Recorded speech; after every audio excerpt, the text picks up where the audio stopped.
mes nematėme. O! Pukio! Eterija radio stotis pagrindinė. Pogrindinė. Eilinį kartą pogrindinė. Išėjus iš pogrindžio, iš Pelenų Feniksą. Duok man padainuot. Puikioji. Ir dabar atėjo laikas arčiau prie radio imtuvų, ne taip arti prie razečių, bet prie imtuvų, pakviesti mūsų mažuosius žiūrovus. Eikit arčiau. Ateikit. Nes mes paruošę jum pasaką. Džinglas. Einam pėstute mes.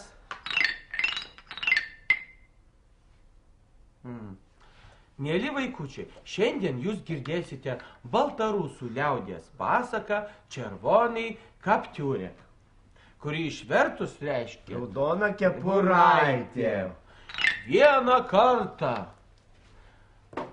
gyveno raudona kepuraitė.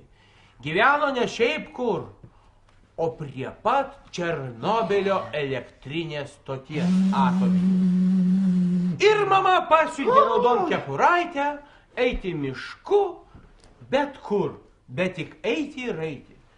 Ir eina raudon kepuraitė, medžius varto, kelmus spardo, nes pati yra 2 metrų ūgio, su tokiais bicepsais, su dideliais tricepsais, seksesais. Ir keturcepsais.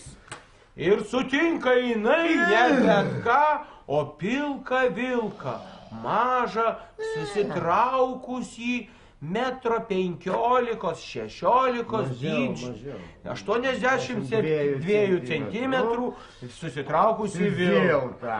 Pažiūrėjus į vilką, išsigandus sako vilkui: Vilke, pilke, tu turbūt nori mane nuskriausti, sako iš pirmo. Kaip įdomiai paklausai. Ne, sako vilkas, aš nenoriu tavęs išskriausti. Tai gal tu tada nori mane išgvaltavoti, čia praktiškai tas pats, kaip sakėjai, bet skaudžiau. Ne, sako vilkas, nenoriu. Tai raudon kepuraitė tada sako, jei tu nenori manęs šito ir nenori manęs nuskriausti, taip, jisai iš Černobylio. Tada raudon kepuraitė iškėlė į viršų sijoną ir sako vilkui: čiulpk! Kabu? Paklausė vilkas. Taip atsakė raudon kepuraitė iš Černobylio. Besijuokdama nubėgo namo nešti skanių pyragėlių bobutei. Bukioji!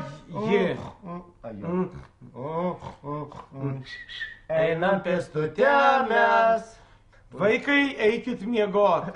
Jau dabar viskas.